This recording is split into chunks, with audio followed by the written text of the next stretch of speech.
Seguimos en Cosa Pública 2.0 aquí en Radio Universidad de Guadalajara y ya estamos enlazados y además muy agradecidos con Raúl Sibeki, es escritor y pensador activista uruguayo, uno de los investigadores, analistas comprometidos que más conoce los movimientos sociales de buena parte del mundo, pero de manera muy detallada de América Latina, y también conoce la historia imperial de Estados Unidos, y por eso nos parece una voz muy autorizada y que nos complace mucho tener este enlace con Raúl Sibeki para hablar. Y en esta serie de entrevistas que hemos estado realizando en las últimas semanas para tratar, como decimos, primero de informarnos y de entender qué es el trumpismo también para resistirlo. Raúl, muy buenas tardes, te saluda Rubén Martín. Buenas tardes, Rubén, un gusto estar escuchándote. Muchísimas gracias, la precisión también para la audiencia. Nos estamos enlazando con Raúl hasta Montevideo, Uruguay, donde radica. Y bueno, Raúl, primero una primera...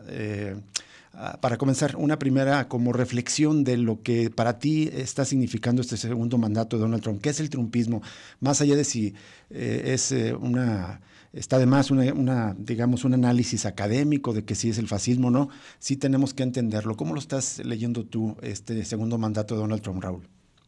Bueno, yo lo leo como una reacción de Estados Unidos, de los millonarios de Estados Unidos y de una parte importante de la sociedad ante una pérdida de poder de Estados Unidos en el mundo, que luego voy a tocar, y ante la desintegración o la tendencia a la desintegración de la sociedad estadounidense.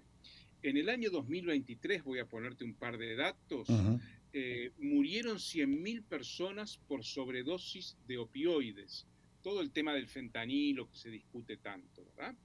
Esto quiere decir, y el tema no es el fentanilo, sino la industria farmacéutica, que la industria farmacéutica influyó en el sistema sanitario para que ante el menor dolor se receten opioides. Las personas se hacen adictas a los opioides, que son drogas legales, drogas de la industria farmacéutica, que lanzó un eslogan hace unos años tremendo para ganar más dinero que dice: no tener dolor es un derecho humano. Podría agregar más elementos. La inseguridad alimentaria desde 2001 creció un 40%. La pobreza en el mismo periodo, estoy hablando de menos de 4 años, creció un 67%. ¿Verdad? Y además, la mitad aproximadamente de los hogares estadounidenses no tienen un ingreso estable y van buscando empleos lo que salga, ¿verdad? Como puede ser en el resto de América Latina, ¿verdad? O Sí. sea, la inseguridad, pero eso no era lo que estaban acostumbrados. Entonces hay una pobreza enorme. Yo he estado en abril en Los Ángeles, perdón, en mayo en Los Ángeles, Uh-huh. y me sorprendió la cantidad de gente que vivía en la calle. Tiene 3 millones, es mucho más, es como Guadalajara, más chica tal vez, y me dicen, no, no, esto está censado, en la calle viven 50.000 personas. Es enorme. Entonces, es enorme, es una Uh-huh. ciudad entera dentro de una megalópolis rica además como Los Ángeles. Entonces, hay una crispación en la sociedad estadounidense, hay un no aceptar lo que está sucediendo, un crecimiento exponencial de la desigualdad, del poder de los más ricos, etcétera, y esta deslocalización de las empresas a Asia y básicamente a China ha generado toda una generación de personas que no tienen empleo, que tienen dificultades motrices para caminar, para moverse. El ejército de Estados Unidos no puede incorporar todos los años a los reclutas que necesita porque, y esto es importante, una parte de esos posibles reclutas o son obesos o tienen problemas con las drogas o tienen enfermedades que le hacen imposible estar en las Fuerzas Armadas. Entonces hay que mirar a la sociedad estadounidense y ver que es una sociedad en un proceso de desintegración, de crisis interna muy fuerte, que se traduce políticamente en esto que plantea Trump: Make America Great Again, ¿verdad? Uh-huh. Volver a los viejos tiempos. Algo que es imposible, pero bueno, tiene un poder de convicción muy fuerte. Ahora, Ese es el eh, número uno. así es. Raúl, entonces, digamos, podremos enmarcarlo quizás en una mirada más larga del capitalismo histórico, como planteaba Immanuel Wallerstein, como el declive ya de Estados Unidos como una potencia hegemónica y también ese es otro factor que explicaría esta reacción del trumpismo que en este momento parece tan avasallante. Sí, sin lugar a dudas. Si tú miras el mapa de América Latina, en el año 2000, todos los países de América Latina tenían como principal socio comercial a Estados Unidos. 20 años después, el principal socio comercial de la mayoría es China. Queda lo que es la cornisa del Caribe, Mesoamérica, México y el Caribe propiamente dicho.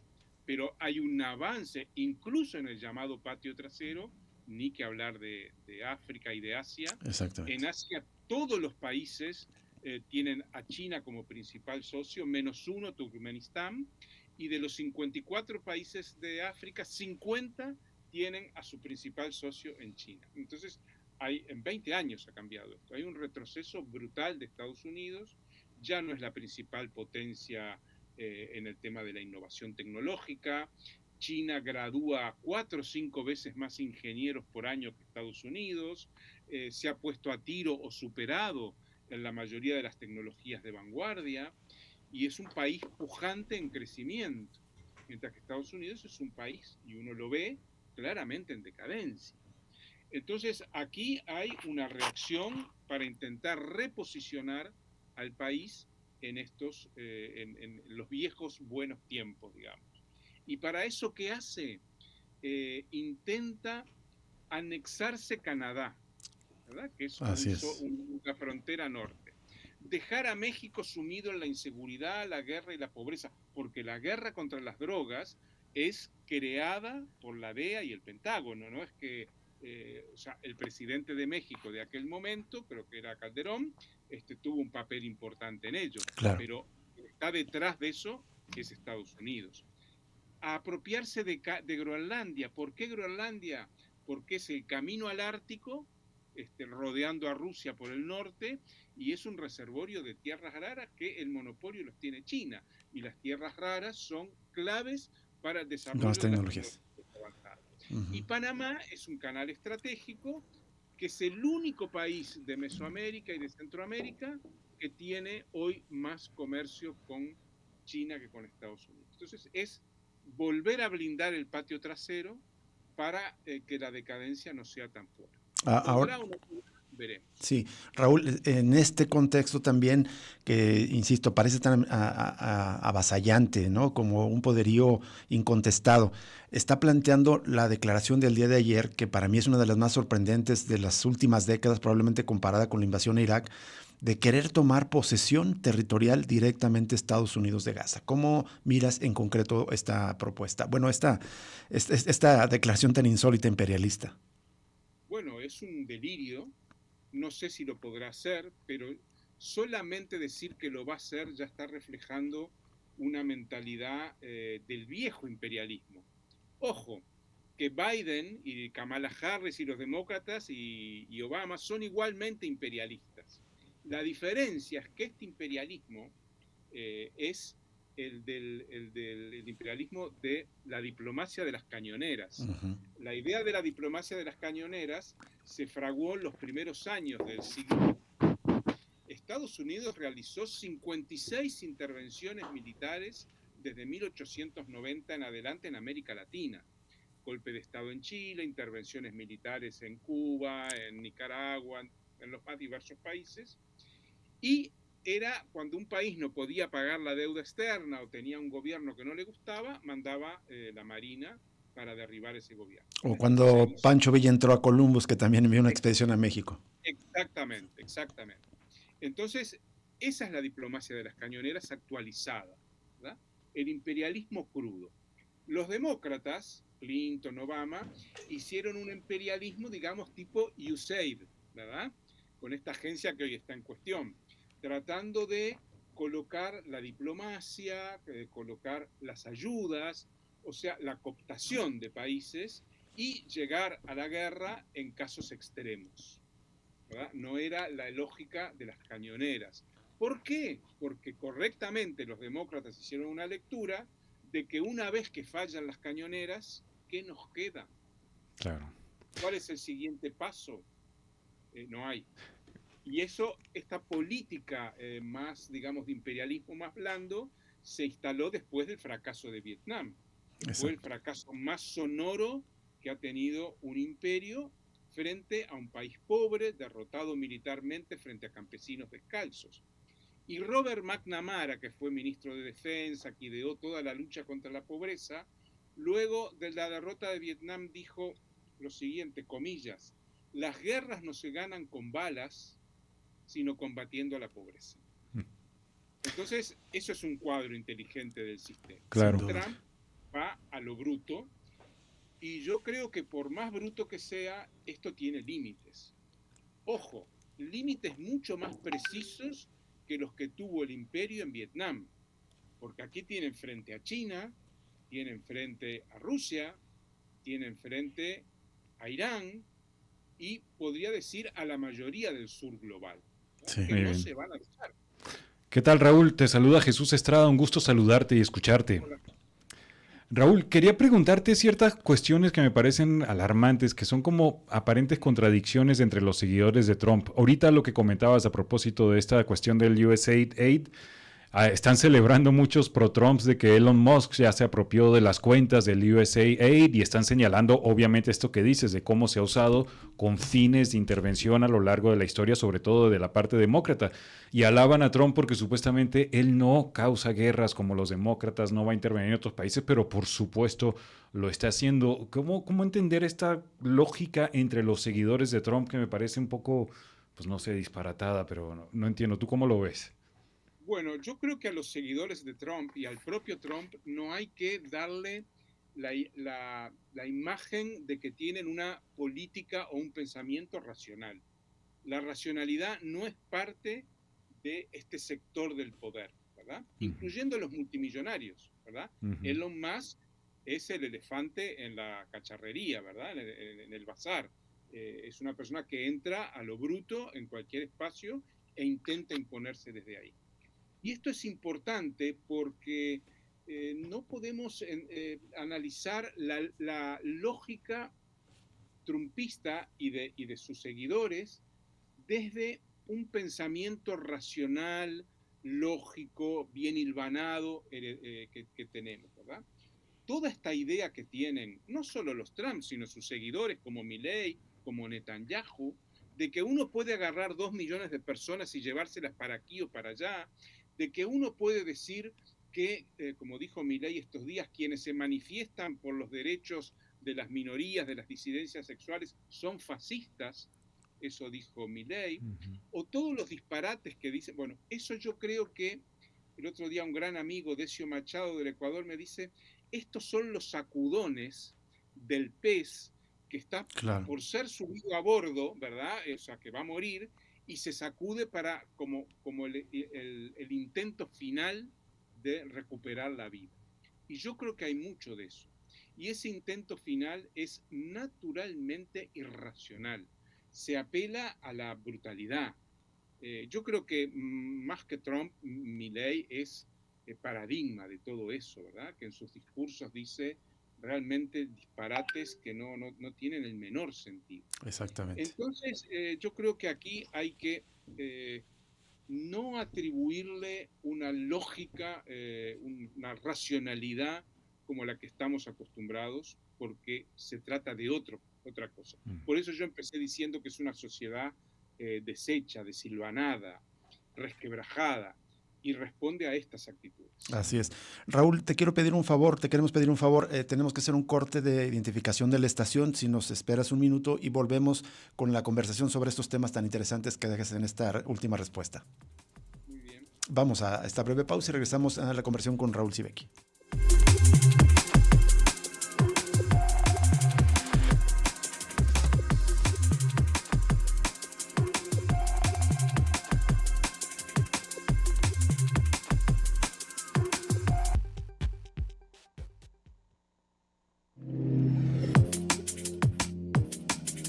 Seguimos en Cosa Pública 2.0 aquí en Radio Universidad de Guadalajara y seguimos en esta conversación con Raúl Sibeki, escritor, pensador y activista uruguayo que se ha dedicado al estudio de los movimientos sociales en América Latina y en otras partes del mundo. Fue militante en sus años estudiantiles, justamente el Frente Estudiantil Revolucionario, y también estuvo vinculado al Movimiento de Liberación Nacional Tupamaros. Estuvo exiliado en España un buen tiempo y desde hace tiempo se dedica desde el periodismo y el activismo comprometido al análisis, al estudio, a la comprensión de los movimientos sociales. Raúl, muchísimas gracias por continuar con nosotros en esta entrevista para Radio Universidad de Guadalajara y me gustaría retomar la charla en el punto donde la dejaste. Esto que describes, que te decía Decio Machado, me parece, de Ecuador, como estertores de una potencia declinante que se niega a morir. Estamos viendo quizás, podemos considerar el trumpismo, parafraseando a Lenin, como la última fase del capitalismo. Es probable, no sé si del capitalismo, no creo, pero tan optimista no soy, pero por lo menos de la hegemonía absoluta de Estados Unidos. Uh-huh. ¿Qué quiero decir con esto? Y retorno a Wallerstein, que tú mencionabas, Rubén. Yo creo que Estados Unidos, desde la Segunda Guerra Mundial, desde el fin, hasta hace unos 20 años, fue capaz de ordenar el mundo según su voluntad. Exacto. Bretton Woods, Fondo Monetario Internacional, Banco Mundial, etc. Y los acuerdos regionales, ¿no? OEA, ASEAN, la OTAN. Sí, exacto. O sea, Estados Unidos decidía qué se hacía en cada parte del mundo. Hoy no puede, hoy tiene que negociar.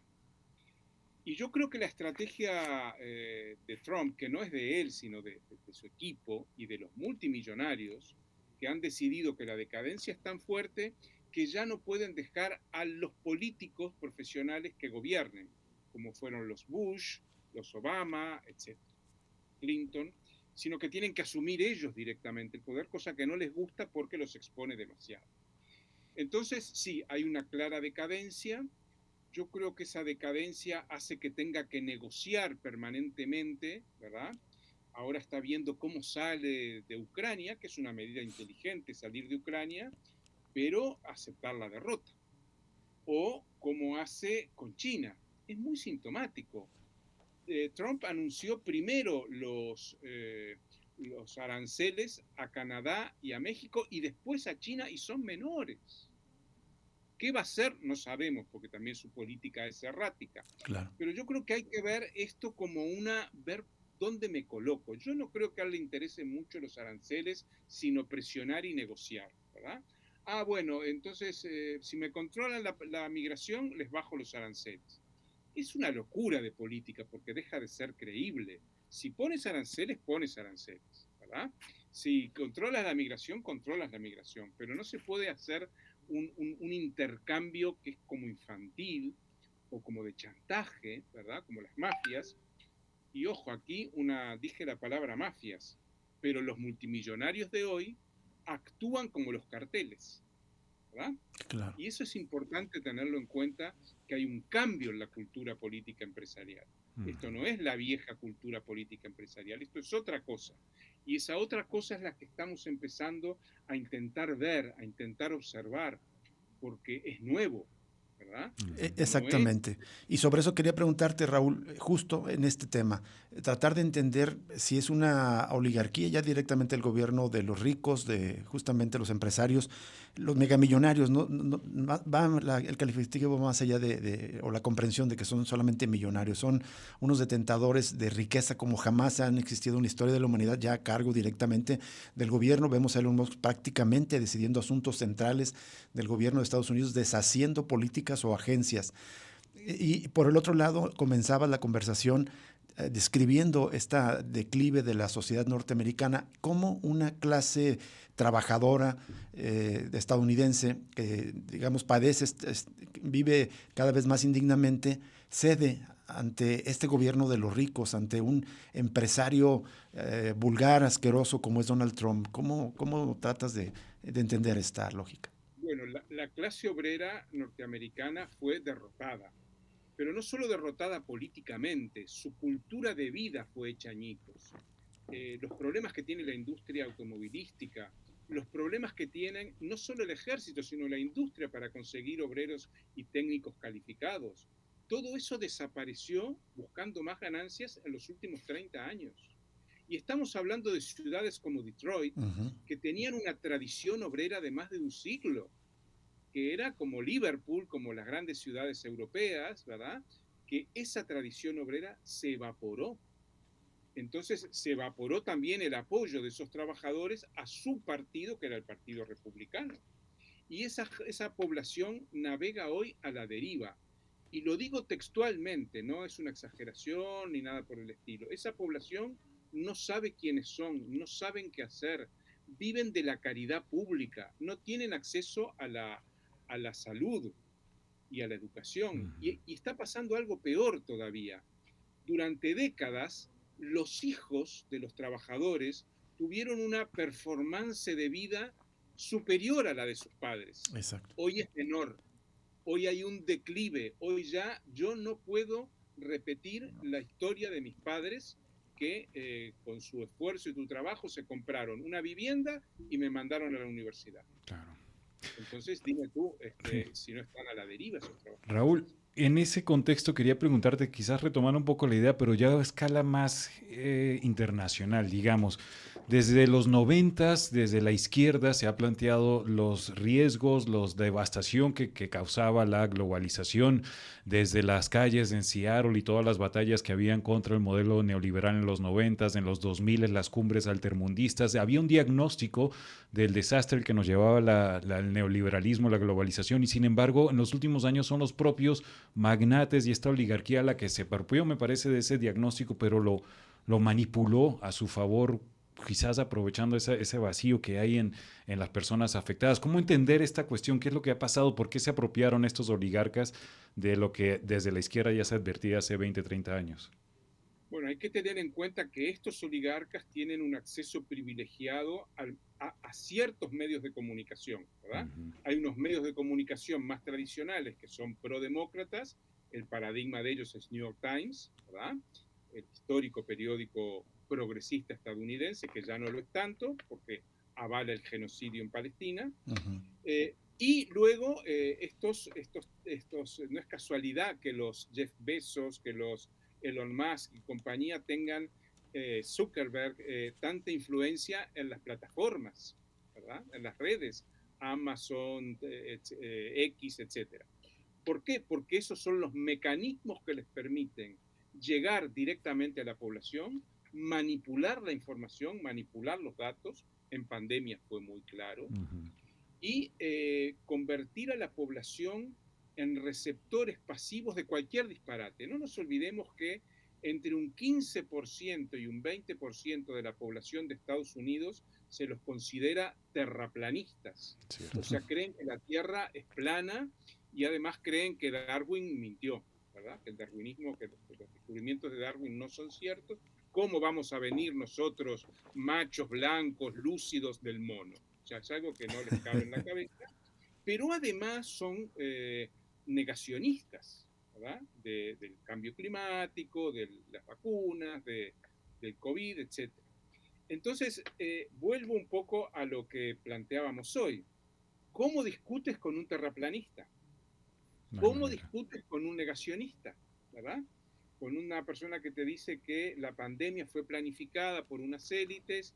Yo tengo muy claro que las élites se aprovecharon de la pandemia, pero eso de llamarle pandemia ya te coloca en un lugar en que el debate es muy difícil. Entonces, no hay racionalidad posible. Y en ese mar revuelto ellos pescan. Trump es un gran actor y no es ningún tonto, sabe lo que está diciendo, lo mismo que Elon Musk y que los cuadros político-económicos que los siguen.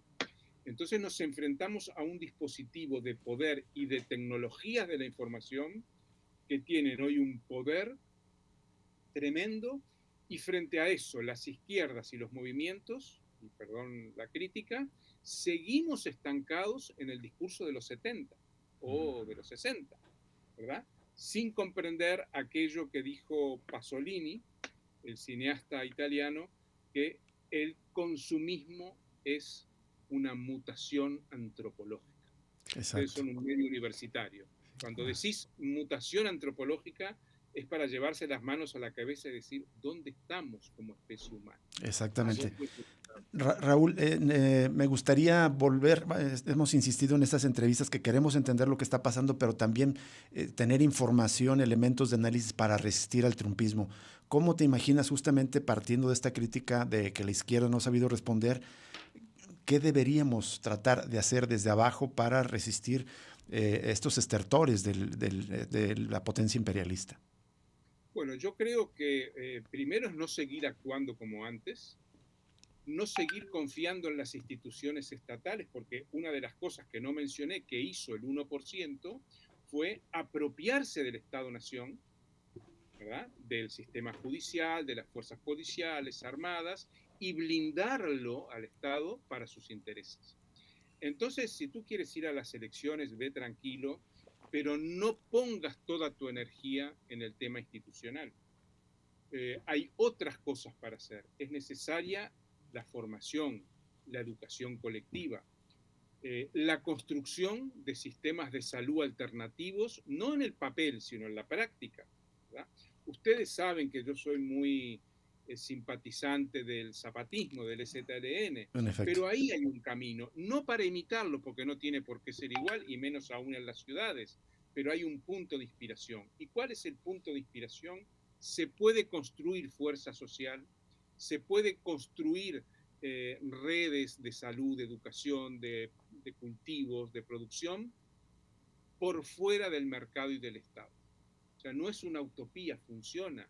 La Ibero Puebla ha detectado 2.300 emprendimientos sostenibles en México de café, de ahorro, de cultivos agroecológicos, de una enorme variedad de pesca, Cooperativas solidarias, ¿no?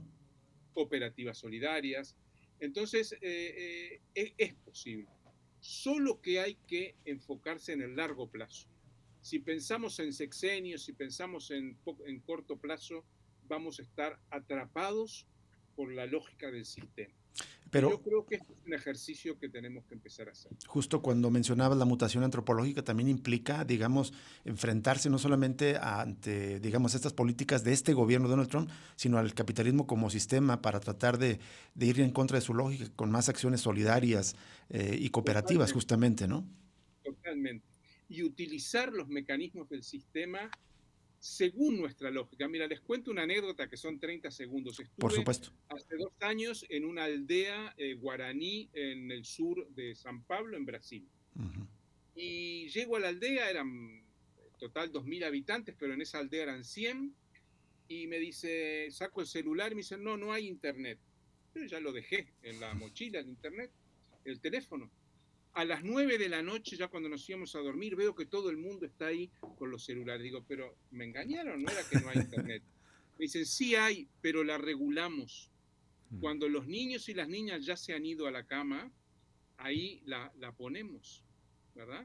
Porque no podemos permitir que la afuera nos invada y nos modele según sus intereses, nos reorganice según sus intereses. Y eso me pareció una sabiduría guaraní que nosotros podemos adoptar.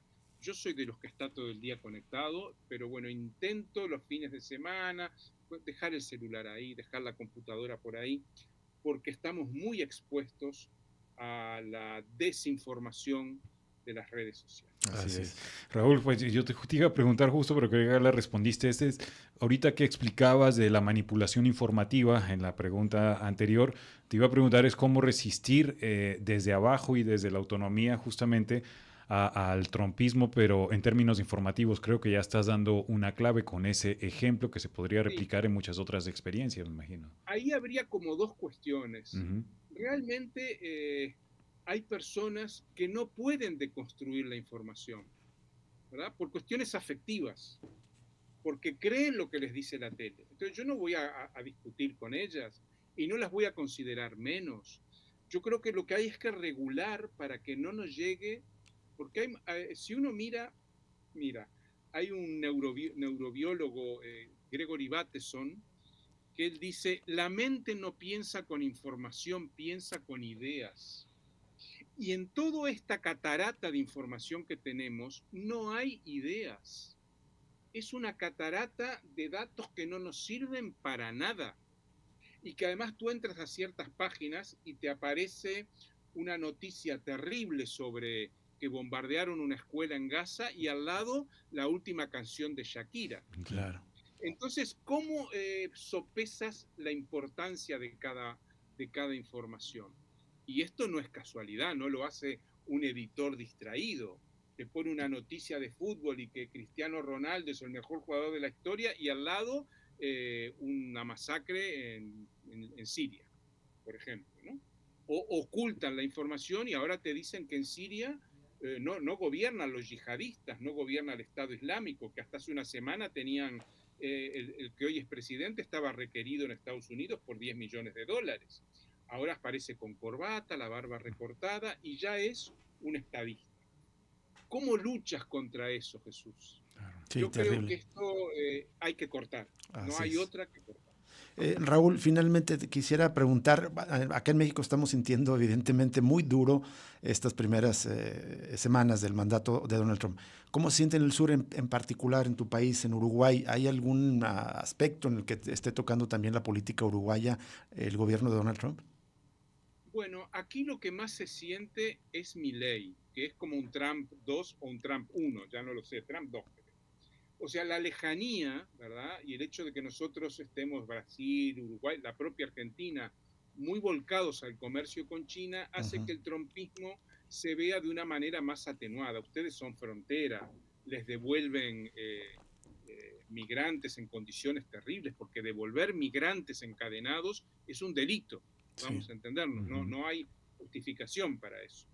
Entonces aquí se ve de una forma mucho más atenuada.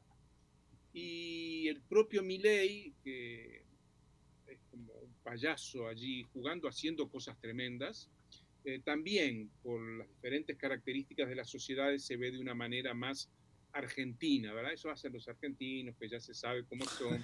O sea, afortunadamente el trumpismo nos llega de una manera bastante atenuada informativamente.